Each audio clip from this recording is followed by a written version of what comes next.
Milestone ট্রাজেডিতে প্রাণহানি বেড়ে ৩২, বোনের পর ছোট ভাইয়ের মৃত্যু। ব্রান্ড ইনস্টিটিউটে সেবা দিচ্ছেন সিঙ্গাপুরের বিশেষজ্ঞরা। আমরা প্রতি 12 ঘন্টা অন্তর অন্তর এইগুলো নিয়ে আবার সিনিয়ররা সবাই বসবো, কিন্তু এই যে ডিসিশনগুলো আমরা দিব সেই ডিসিশন অনুযায়ী প্রতি ঘন্টায় ঘন্টায় আমাদের টিমগুলো তার ম্যানেজমেন্ট দিতে থাকবে। বিমান দুর্ঘটনায় মাইলস্টোনে আজও মানুষের ভিড়। হতাহতের সঠিক তালিকা তৈরিতে কর্তৃপক্ষের কমিটি 3 দিনের মধ্যে প্রতিবেদন। নাটোর বড়াইগ্রাম সড়কে ট্রাক মাইক্রোবাস সংঘর্ষে একই পরিবারের 7 জন সহ নিহত 8। ট্রাক জব্দ করা হলেও পালিয়েছে চালক। সাম্প্রতিক পরিস্থিতি নিয়ে আরও 13 রাজনৈতিক দলের সঙ্গে প্রধান উপদেষ্টার বৈঠক। সংকট নিরসনে নির্বাচনের তারিখ ঘোষণার দাবি। পরাজিতরা মাথা চড়া দিচ্ছে বিএনপির সতর্কবার্তা। ফেব্রুয়ারিতেই নির্বাচনের আশা, বিচার সংস্কারের আগে অন্য কিছু চায় না এনসিপি। সাংবিধানিকভাবে গঠন হবে নির্বাচন কমিশন, একমত রাজনৈতিক দলগুলো। সরকারি ও বিরোধী দলের সমন্বয়ে হবে সার্চ কমিটি। এবং সন্ত্রাস ও ধর্মান্ধতায় ডুবে আছে পাকিস্তান। জাতিসংঘের ভারতের আক্রমণ, কাশ্মীর ও পানি বন্টন প্রশ্নে দিল্লিকে ধুয়ে দিল ইসলামাবাদ। দর্শক, আমন্ত্রণ সংবাদ সন্ধ্যায় শুনছিলেন শিরোনামগুলো, সঙ্গে থাকছি আমি তানজিয়া জুথি। মাইলস্টোনে বিমান বিধ্বস্তের ঘটনায় বোন নাজিয়ার পর এবার না ফেরার দেশে পাড়ি জমালো ছোট ভাই নাফি। মৃত্যু যন্ত্রণায় ছটফট করতে করতে 24 ঘন্টা ব্যবধানে জীবন যুদ্ধে হেরে যায় তারা। 2 সন্তানকেই হারিয়ে শোকে স্তব্ধ পরিবার। নাফির মৃত্যুতে বিমান দুর্ঘটনায় মৃতের সংখ্যা বেড়ে দাঁড়ালো 32-এ। বাকিটা জানাচ্ছেন আমাদের সহকর্মী এম এ আজিম। পরপারে বোন নাজিয়ার কাছে এ যাত্রা মাইলস্টোন স্কুলে বিমান বিধ্বস্তের ঘটনায় নিহত নাফির। ঘটনার দিন নাফি স্কুল থেকে বেরিয়ে আবারও বোন নাজিয়াকে আনতে বিদ্যালয়ে ঢোকে। ঠিক তখনই প্রশিক্ষণ বিমানটি বিধ্বস্ত হয়। শেষবারের মতো দেখতে এসে সে ঘটনারই বর্ণনা দেয় নাফির এক সহপাঠী।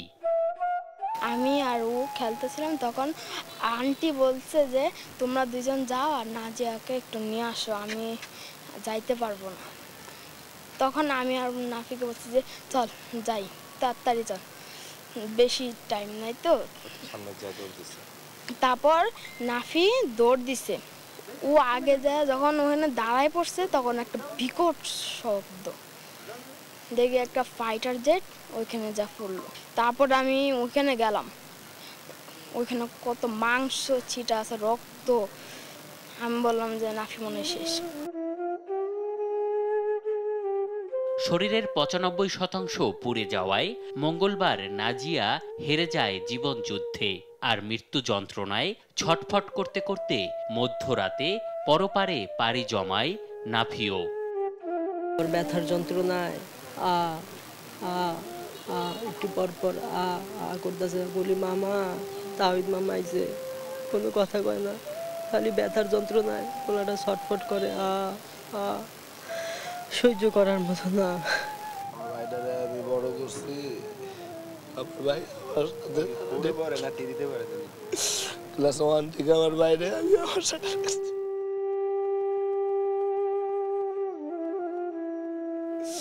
আমার বাইরে আমি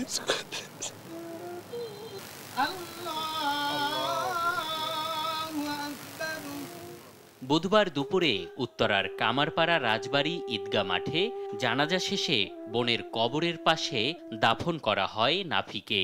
মেয়ের পর ছেলেকে হারিয়ে নির্বাক নাফি নাজিয়ার বাবা আশরাফুল ইসলাম। এমন মর্মান্তিক ঘটনার সাক্ষী হওয়ার পর আতঙ্কিত এলাকাবাসী। ল্যান্ডিং পয়েন্টের কাছ থেকে বিদ্যালয়টি সরিয়ে নেয়ার সঙ্গে সঙ্গে বিমান পরিচালনার প্রশিক্ষণ জনবহুল এলাকায় না করার দাবি তাদের। বস্তিপূর্ণ এলাকায়, এরকম ঝুঁকিপূর্ণ এলাকায় এই বিমানের ট্রেনিং এরিয়াটা রাখাই ঠিক না, এবং যে কারণে আজকে এই ছোট ছোট কোমলমতি শিশুদের জীবন বিসর্জন দিতে হয়েছে। মাইলস্টোনের কয়েকটা ক্যাম্পাস আছে, 8 তলা 10 তলা, এগুলো বেসিক্যালি ফ্লাইং জোনের নিচে। তো এগুলো তো রাজুক থেকে আসলে এপ্রুভ হওয়ার কথা না। মাইলস্টোন স্কুলে বিমান বিধ্বস্তের ঘটনায় এখন পর্যন্ত হাসপাতালে চিকিৎসাধীন আছে 164 জন। এম এ আজিম, দেশ টিভি, ঢাকা। জাতীয় বার্ন ও প্লাস্টিক সার্জারি ইনস্টিটিউটে ভর্তি বিমান দুর্ঘটনায় দগ্ধদের চিকিৎসা সেবা দিচ্ছে সিঙ্গাপুর জেনারেল হাসপাতালের বিশেষজ্ঞ দল।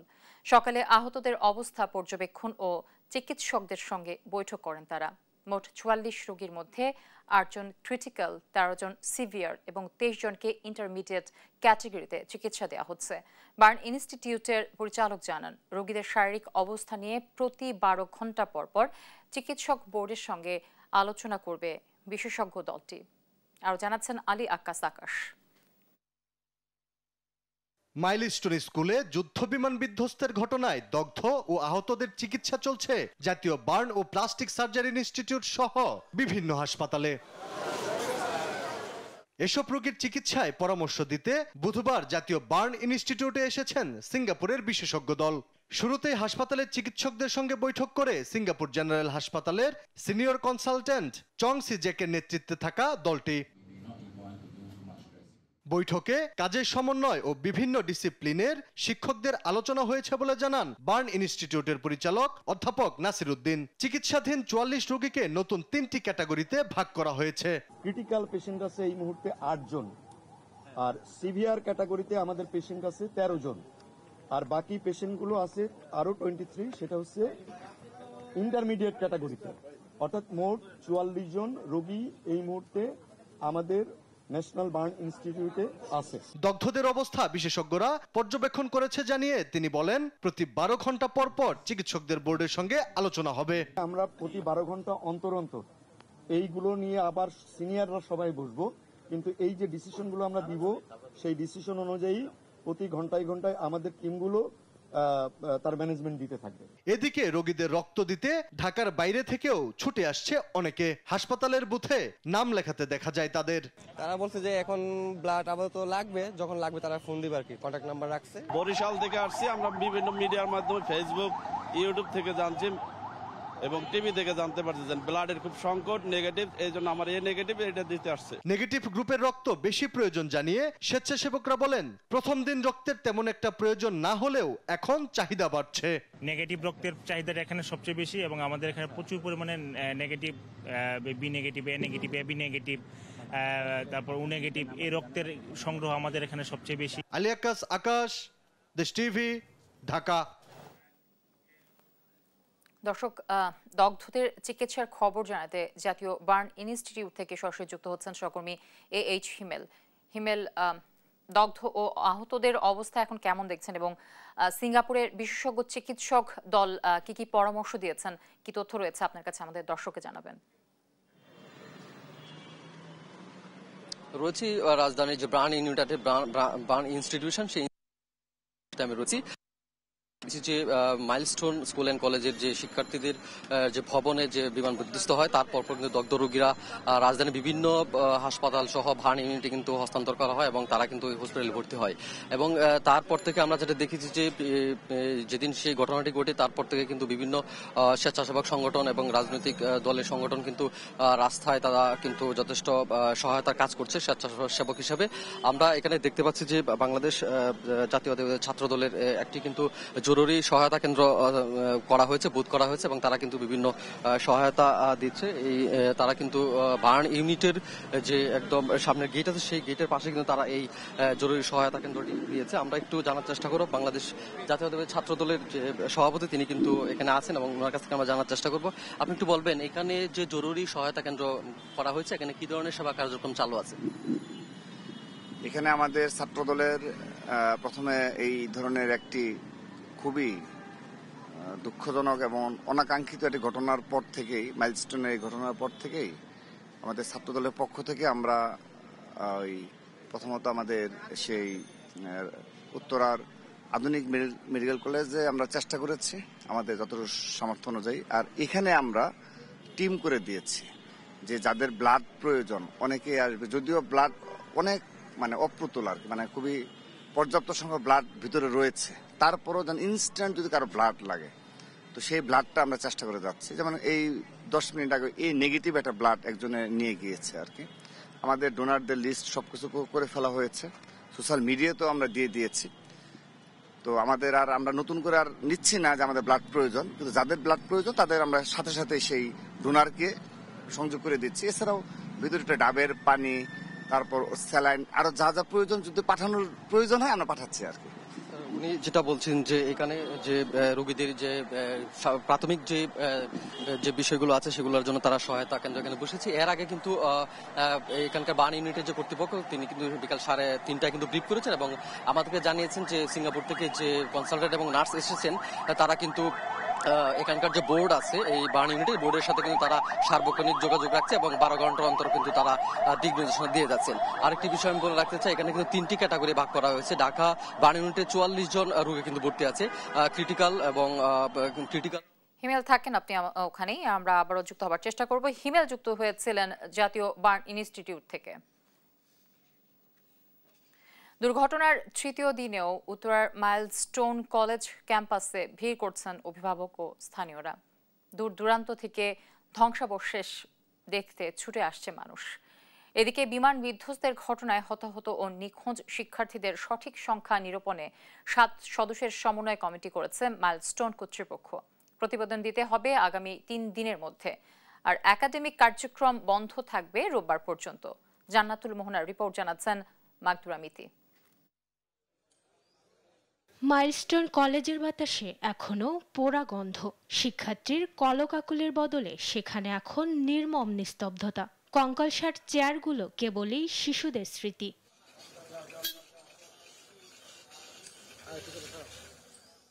বিমান বিধ্বস্তের পর থেকে বন্ধ স্কুল। তৃতীয় দিনে ছিল না আইন শৃঙ্খলা বাহিনীর তৎপরতা। কাউকে ভেতরে প্রবেশ করতেও দিচ্ছেন না নিরাপত্তা কর্মীরা। তারপরও উৎসুক জনতা ভিড় করছে স্কুলটির চারপাশে। বিমান কোথায় বিধ্বস্ত হয়েছে তা দেখার জন্যই দূর দূরান্ত থেকে এসেছেন অনেকে। কিন্তু আমি আসার উদ্দেশ্য একটা, এখন তো আর এটা আমরা দেখতে পারবো না। আমরা আসছি যে যেখানে বিমানটা বিধ্বস্ত হয়েছে সেই জায়গাটা দেখার জন্য, কিন্তু আমরা তো আর ভিতরে যাইতে পারতেছি না। আমরা পিছন সাইডটা দেখতেছি। এই দেখার জন্য মানে এখানে কষ্ট ছাড়া আর কিছুই না। যারা হারাইছে তারাই বুঝে সেই আর্তনাদ, সেই কষ্ট, সেই কান্না। যে ভবনটিতে বিমান বিধ্বস্ত হয়েছে তার পেছনের দিকে মানুষের উপচে পড়া ভিড়। ঝুঁকিপূর্ণ হলেও দেয়ালের উপর দিয়ে পোড়া ক্লাসরুম দেখার চেষ্টা করছেন তারা। যদিও আমাদের কেউ না থাকে এখানে, কিন্তু আমরা দেখেই অত্যন্ত মর্মাহত। ক্যাম্পাসে আগত শিক্ষার্থী ও অভিভাবকদের দাবি, দ্রুত সময়ের মধ্যে বিমান দুর্ঘটনায় আহত নিহতদের সঠিক সংখ্যা প্রকাশ করতে হবে। এদিকে হতাহতের সঠিক তথ্য নিরূপণে অধ্যক্ষকে প্রধান করে 7 সদস্যের সমন্বয় কমিটি করেছে মাইলস্টোন কলেজ কর্তৃপক্ষ। 3 কার্যদিবসে আহত, নিহত ও নিখোঁজ শিক্ষার্থীর তালিকা দিতে নির্দেশনাও দেওয়া হয়েছে কমিটিকে। বিমান বিধ্বস্তের ঘটনায় আগামী রোববার পর্যন্ত বন্ধ থাকবে মাইলস্টোন স্কুল অ্যান্ড কলেজের একাডেমিক কার্যক্রম। মাকদুরা মিতি, দেশ টিভি, ঢাকা। দর্শক, এই মুহূর্তে মাইলস্টোন স্কুলে আছেন আমাদের সহকর্মী জান্নাতুল মোহনা। আমি তার সাথে যুক্ত হওয়ার চেষ্টা করছি। মোহনা, শুনতে পাচ্ছেন? মোহনা, নিখোঁজের কোনো অভিযোগ এসেছে কিনা, সেখানকার সর্বশেষ পরিস্থিতি যদি আমাদের দর্শকের সামনে তুলে ধরতেন। আমরা অবস্থান করছি মাইলস্টোন স্কুল অ্যান্ড কলেজের সামনে এবং আপনারা দেখছেন যে প্লেনটি কিভাবে ইজেক্ট, তার একটা ভিডিও আমাদেরকে শিক্ষার্থীরা দেখছেন এবং আমাদের দেখাচ্ছেন যে পাইলট তৌকির যেভাবে ইজেক্ট করেছে যেই মুহূর্তে আপনারা দেখছেন যে প্লেনটি যেভাবে গেল এবং এই যে ইজেক্ট করে গেল, এখানে দেখা যাচ্ছে যে পাইলট তৌকির ইজেক্ট করেছেন যে মুহূর্তে, ঠিক সেই মুহূর্তের ফুটেজটি আমাদেরকে দেখাচ্ছেন মাইলস্টোন স্কুল অ্যান্ড কলেজের একজন শিক্ষার্থী। এই মুহূর্তে আপনারা দেখছেন যে প্যারাশুট দিয়ে বের হয়ে ইজেক্ট করে উনি বেরিয়ে গেছেন। এই ভিডিওটি আপনারা কেবল দেশ টিভিতেই দেখতে পাচ্ছেন এবং এই মুহূর্তে তারা এসেছেন, যারা খুঁজে পাচ্ছে না, মূলত তারা এসেছেন এখানে মারিয়াম উম্মে আফিয়া, যাকে খুঁজে পাওয়া যাচ্ছে না, মারিয়াম উম্মে আফিয়াকে খুঁজে পাওয়া যাচ্ছে না দেখে তারা এখানে এসেছেন। 3 দিন ধরে তারা খোঁজ করছেন, বিভিন্ন হাসপাতালে যাচ্ছেন, সেই বিভিন্ন হাসপাতালেও কিন্তু খুঁজে পাওয়া যাচ্ছে না। যে 4টি বেওয়ারিশ লাশ ডিএনএ টেস্টের জন্য বলা হচ্ছে এবং আরেকটি ফুটেজও তারা দেখাচ্ছে, তারা বিভিন্ন ফুটেজ আমাদেরকে দেখাচ্ছে যেখানে বিমানটি কিভাবে ধ্বংস হয়েছে সেই ফুটেজে দেখানো হচ্ছে। এই যে দেখেন, এই যে ঢুকতেছে ওই যে, এবং দেখুন আপনারা যে বিমানটি ঢুকে ধ্বংস করলো এবং বিধ্বস্ত করলো এবং এই যে ছেলে মেয়েরা একসাথে এই যে ছিল, এই যে ওরা এবং এখানে কিছু বাচ্চারা এখানে ছিল, সেই ভিডিওটি পাওয়া গেছে।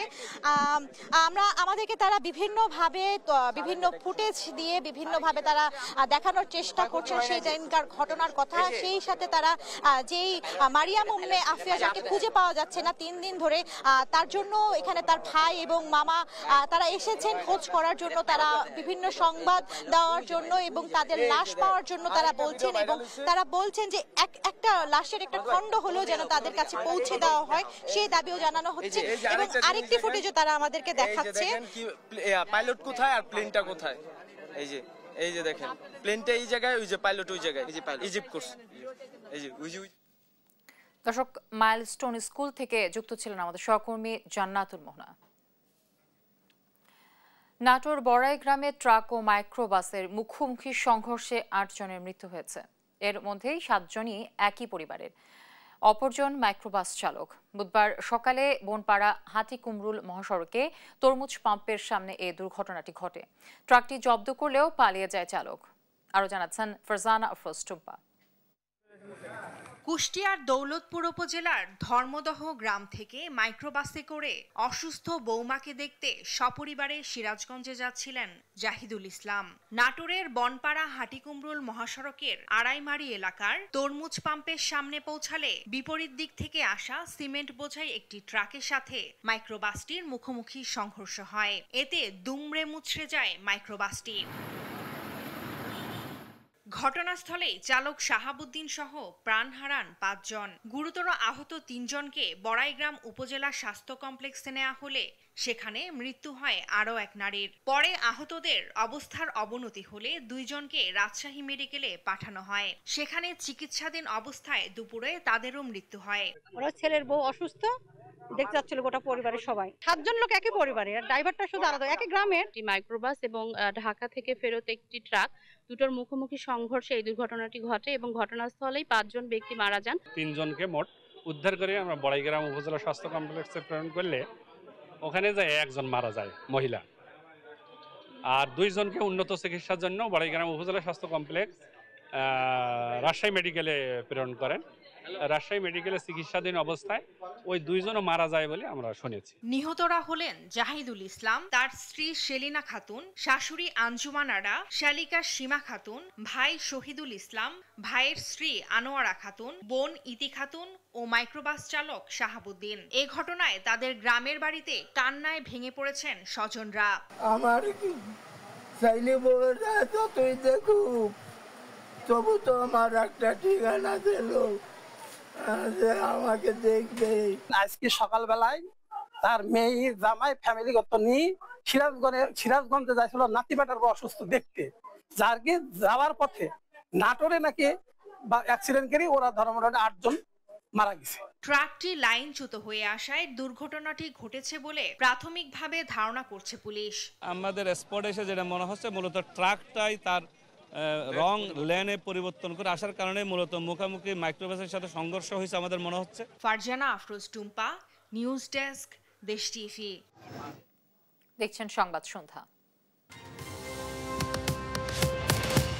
দেশের সাম্প্রতিক পরিস্থিতি নিয়ে দ্বিতীয় দফায় আরও 13টি রাজনৈতিক দল ও জোট নেতাদের সঙ্গে বৈঠক করেছেন প্রধান উপদেষ্টা ডক্টর মোহাম্মদ ইউনূস। বৈঠক শেষে নেতারা জানান, সংকট নিরসনে নির্বাচনের সুনির্দিষ্ট তারিখ ঘোষণার বিকল্প নেই। রাজনৈতিক দলগুলোর মধ্যে বৈষম্য দূর করার পাশাপাশি রাজনৈতিক ঐক্য তৈরিতে সরকারকে আরও এগিয়ে আসার আহ্বান জানান তারা।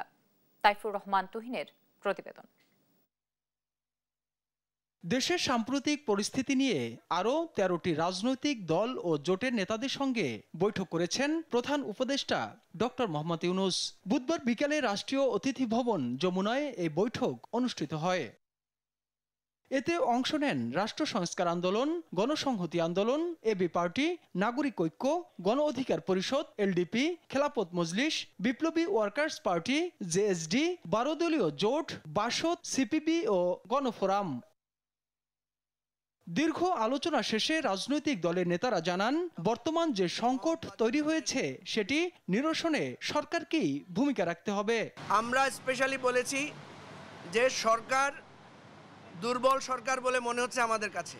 আমরা সরকারকে বলেছি যে সামনে রাজনীতি এবং নির্বাচনকে কেন্দ্র করে কোনো দলের প্রতি যেন অনুরাগ অথবা বিরাগের বশবর্তী হয়ে সরকার পরিচালিত না হয়। আমরা বলেছি তিনটা শক্তি সম্পর্কে সচেতন থাকতে হবে এবং এই ব্যাপারে আপনাদের দায়িত্ব পালন করতে হবে।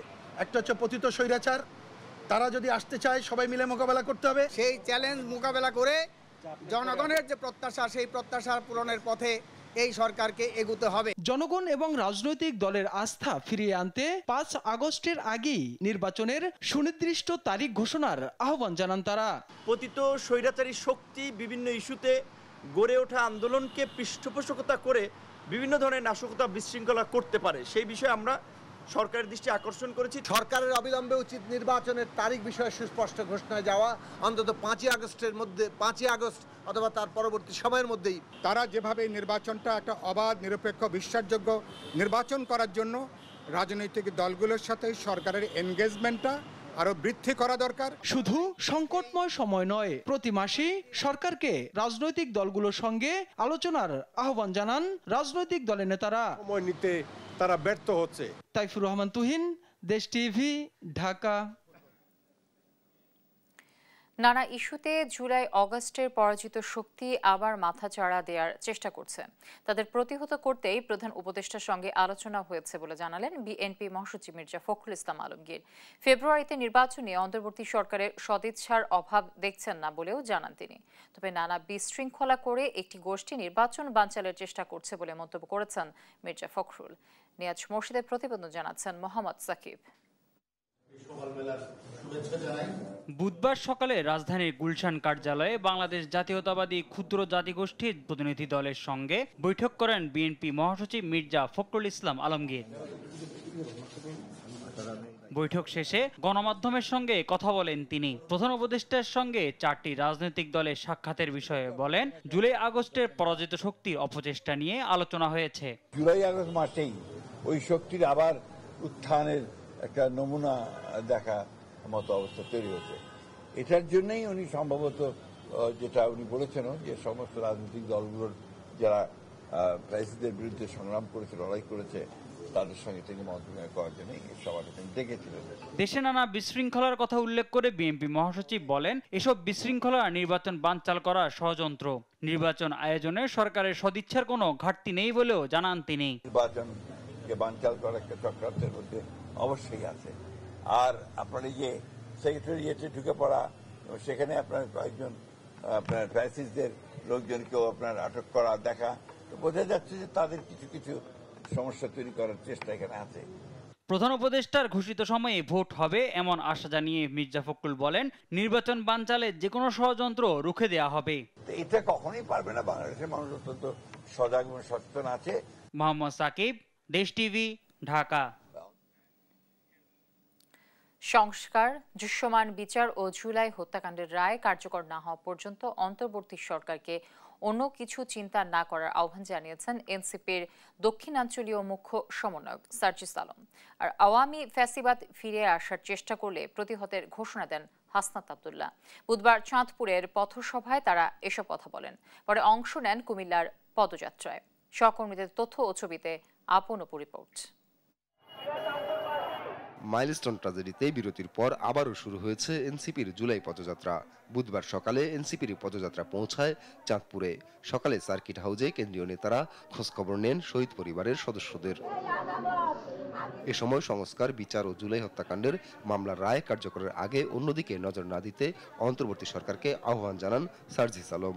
খুনি হাসিনা থেকে শুরু করে তার যে দোষরা সরাসরি এই নির্দেশের সাথে ছিল, বাস্তবায়নের সাথে ছিল এই হত্যাকাণ্ডের, এই গণহত্যার, তাদের দৃশ্যমান বিচার, রায় এবং কার্যকর হওয়ার পূর্ব পর্যন্ত এই বাংলাদেশে অন্তর্বর্তীকালীন সরকার, আমাদের বিচার বিভাগীয় যারা রয়েছে, তারা যেন অন্য কোনো কিছু চিন্তা না করে। পরে শহরের বাস স্ট্যান্ড এলাকায় পথসভায় বক্তব্য রাখেন কেন্দ্রীয় নেতারা। হাসনাত আব্দুল্লাহ বলেন, আওয়ামী ফ্যাসিবাদ আবারও মাথাচাড়া দিয়ে উঠতে চাইছে। তারা ফিরতে চাইলে প্রতিহতের ঘোষণা দেন হাসনাত। দলমত নির্বিশেষে আমাদেরকে ফ্যাসিবাদের বিপক্ষে আমাদেরকে অবস্থান নিতে হবে। আপনারা গতকাল দেখছেন লাশের উপর দিয়ে এই আওয়ামী ফ্যাসিবাদ আবার তারা রাজনীতি করার চেষ্টা করেছে। কিন্তু আওয়ামী লীগ যদি ফেরার চেষ্টা করে তাহলে এই শক্তিতে পরিণত হয়ে ভবিষ্যতের উত্থানের যে কোনো সম্ভাবনাকে আমরা একদম নাই করে দেব। মাইলস্টোন ট্র্যাজেডির ঘটনায় স্বাস্থ্য উপদেষ্টার সমালোচনা করেন হাসনাত আব্দুল্লাহ। একজন স্বাস্থ্যমন্ত্রী আছে বাংলাদেশের, ছিলেন ওনাকে? উনি ডক্টর মোহাম্মদ ইউনূসের ভাই ব্রাদার কোটায় আসছে। সবসময় বলে আসছি এই স্বাস্থ্য উপদেষ্টা এটার কোনো প্রয়োজন নাই। আপনারা দেখছেন ওনার কোন ধরনের অ্যাক্টিভিটি? উনি যে বেতনটা নেয় এই বেতনটা হারাম হবে। পরে কুমিল্লার উদ্দেশ্যে যাত্রা করেন এনসিপি নেতারা, সেখানেও হয় পথসভা। আপন Apu, news desk, Desh TV. আইনি কাঠামোর পরিবর্তে সাংবিধানিকভাবে গঠন করা হবে নির্বাচন কমিশন। এজন্য সরকারি ও বিরোধী দলের সমন্বয়ে হবে সার্চ কমিটি। এমন ঐতিহাসিক ঐকমত্যে পৌঁছেছে রাজনৈতিক দলগুলো। তবে নেতাদের দাবি, সুষ্ঠু নির্বাচন অনুষ্ঠানে শুধু নির্বাচন কমিশন গঠন করা নয়, জনপ্রশাসন, স্থানীয় সরকার ও পুলিশের সংস্কার আনতে হবে। আরও জানাচ্ছেন সাইফুল রিপন। রাজধানীর ফরেন সার্ভিস একাডেমিতে জাতীয় ঐকমত্য কমিশনের দ্বিতীয় ধাপের 18তম বৈঠকে আসে নির্বাচন কমিশন গঠন নিয়ে ঐকমত্যের সিদ্ধান্ত। স্মৃতি ধরে রাখতে এভাবেই ক্যামেরা বন্দী হন জাতীয় ঐকমত্য কমিশন ও রাজনৈতিক দলের নেতারা। আইনি কাঠামোর পরিবর্তে নির্বাচন কমিশনের বিষয়টি সাংবিধানিক কাঠামোতে নিতে দলীয় অবস্থান থেকে ছাড় দেয়ায় রাজনৈতিক দলগুলোকে ধন্যবাদ জানান কমিশনের সহসভাপতি অধ্যাপক আলী রিয়াজ। জাতীয় সংসদের স্পিকার যিনি বাছাই সিলেকশন কমিটির প্রধান হইবেন, ডেপুটি স্পিকার যিনি বিরোধী দল থেকে নির্বাচিত হইবেন, প্রধানমন্ত্রী, বিরোধী দলীয় নেতা এবং প্রধান বিচারপতির প্রতিনিধি হিসেবে আপিল বিভাগের একজন বিচারপতির সমন্বয়ে একটি বাছাই বা সিলেকশন কমিটির নিজস্ব উদ্যোগে উপযুক্ত প্রার্থীর অনুসন্ধান কার্যক্রম পরিচালনা করিবেন। নির্বাচন কমিশন গঠন নিয়ে কথা বলেন রাজনৈতিক দলের নেতারা। অনেক আলোচনা হয়েছিল এগুলো যে অল্টারনেটিভ যদি আমরা দেই তাহলে এই বডির ডিসিশন নেওয়ার ক্ষেত্রে একটু রিল্যাক্স হয়ে যাবে, যে ঠিক আছে আমরা একমত হলে না ওইখানে চলে যাবে। We don't like to allow this type of relaxation to that level of people responsible. আগে যেটা ছিল আইন দ্বারা নিয়ন্ত্রিত ছিল এবং তাতে তো অনেক ঝামেলা হয়েছে। এটা প্রধান ইম্পর্টেন্ট ইস্যু হচ্ছে এটা সাংবিধানিক বডি হয়ে যাবে এখন থেকে। আমি এখানে আরেকটা প্রস্তাব করেছি, 118 অনুচ্ছেদের উপ অনুচ্ছেদ 5-এর পরে একটা আরও সংযুক্তি থাকতে হবে একটা লাইন। সেই লাইনটা হচ্ছে এই ইলেকশন কমিশনার, চিফ ইলেকশন কমিশনারদের জবাবদিহিতা নিশ্চিত করার জন্য সংসদ আইন প্রণয়ন করবে এবং আচরণবিধি প্রণয়ন হবে। কারণ আমরা আগের মতো এই প্রক্রিয়া যেতে চাই না যে কোনো বডিকে এত বেশি স্বাধীন করে দেওয়া হলো, তাদের কোনো অ্যাকাউন্টেবিলিটি থাকবে না, কন্ডাক্ট রুলস থাকবে না, সেটা ঠিক হবে না। নির্বাচন সংশ্লিষ্ট সরকারের অন্যান্য বিভাগে সংস্কার জরুরি বলেও জানান তারা। আমরা ঐকমত্য কমিশনে আজকে প্রস্তাব রেখেছি যেন জনপ্রশাসন, স্থানীয় সরকার এবং পুলিশ এই বিষয়গুলো সংস্কারের বিষয়টি কীরকম হতে পারে সেই ব্যাপারে যেন এখানে এটাকে এজেন্ডাভুক্ত করা হয় এবং বাংলাদেশে সত্যিকার অর্থেই সংস্কারের মধ্য দিয়ে একটা গণতান্ত্রিক রূপান্তর সম্ভবপর হয়, সে আহ্বান আমরা জানিয়েছি। এদিন ইসি গঠন নিয়ে জাতীয় ঐক্য হলেও শেষ হয়নি দুর্নীতি দমন কমিশন, সরকারি কর্ম কমিশন, মহা হিসাব নিরীক্ষক ও নিয়ন্ত্রক এবং ন্যায়পাল নিয়োগ নিয়ে আলোচনা। সাইফুল রিপন, দেশ টিভি, ঢাকা। দেখছেন সংবাদ সন্ধ্যা। ভারত যখন শান্তি, অর্থনীতি ও সমাজের বিভিন্ন সূচকে এগিয়ে চলেছে, তখন পাকিস্তান ডুবে আছে সন্ত্রাস, ধর্মীয় উগ্রবাদ এবং ধারাবাহিক আন্তর্জাতিক ঋণের বোঝায়। জাতিসংঘ উন্মুক্ত অধিবেশনে প্রতিবেশী দেশটিকে এমন আক্রমণ করেন ভারতের স্থায়ী প্রতিনিধি। প্রতিক্রিয়ায় পাকিস্তানের অভিযোগ, ভারতই পাকিস্তান এবং বাইরে সন্ত্রাসবাদ সক্রিয়ভাবে পৃষ্ঠপোষকতা, সহায়তা ও মদত দিয়ে আসছে। লুৎফর কবিরের রিপোর্ট। জাতিসংঘ নিরাপত্তা পরিষদে মঙ্গলবার কথার লড়াইয়ে জড়ায় ভারত ও পাকিস্তান। এদিন বৈঠকে মূল আলোচ্য বিষয় ছিল আন্তর্জাতিক শান্তি ও নিরাপত্তা রক্ষায় শান্তিপূর্ণ সমাধান। সব ছাপিয়ে একে অপরকে দোষারোপের তীর ছুঁড়ে আক্রমণ করেন দুদেশের প্রতিনিধি। মূল প্রসঙ্গ ছাপিয়ে শুরুতেই প্রতিবেশী পাকিস্তানকে সন্ত্রাস রাষ্ট্র আখ্যা দেন জাতিসংঘে ভারতের স্থায়ী প্রতিনিধি। The Indian subcontinent offers a stark contrast in terms of progress, prosperity and development models. Bharat যখন শান্তি, অর্থনীতি সহ নানা সূচকে এগিয়ে, তখন পাকিস্তান ডুবে আছে সন্ত্রাস, ধর্মীয় উগ্রবাদ এবং আন্তর্জাতিক ঋণের বোঝায়। ভারত যেখানে সহমর্মিতা ও গণতান্ত্রিক মূল্যবোধকে গুরুত্ব দিয়ে এগোচ্ছে, সেখানে তারা চলছে মৌলবাদের পথে। One of them is zero tolerance for terrorism. ভারতের প্রতিনিধি অভিযোগ করে আরো বলেন, প্রতিবেশী দেশটি এমন সব কর্মকাণ্ড চালিয়ে যাচ্ছে যা অগ্রহণযোগ্য। তবে পাল্টা ভারতের বিরুদ্ধে অভিযোগ আনেন পাকিস্তানের স্থায়ী প্রতিনিধি। It is India which actively sponsors, aids and abets terrorism in my country. পাকিস্তানও আমাদের দেশের বাইরে সন্ত্রাসবাদের সমর্থন, অর্থায়ন দিয়ে সহযোগিতা করছে ভারত। উল্টো তারাই নিরাপত্তা পরিষদে অপতথ্য ছড়াচ্ছে। জম্মু কাশ্মীরে অবৈধভাবে দখল দমন পীড়নের মাধ্যমে মানবাধিকার লঙ্ঘন করছে। এখন একতরফা ও অবৈধ উপায়ে সিন্ধু পানি বণ্টন চুক্তি স্থগিত করেছে। আমাদের পানির স্তর অনেক নেমে গেছে। তাদের লক্ষ্য আমাদের দেশের মানুষকে সিন্ধু নদের পানি থেকে বঞ্চিত করা। Aim of depriving the people of Pakistan water from the Indus River system. ভারতের এমন নীতির বিরুদ্ধে বিশ্বকে এগিয়ে আসার আহ্বান জানিয়েছে Islamabad. And comply with its international legal obligations on all counts. Lutfor Kabir, news desk, Desh TV. দেখছেন সংবাদ সন্ধ্যা।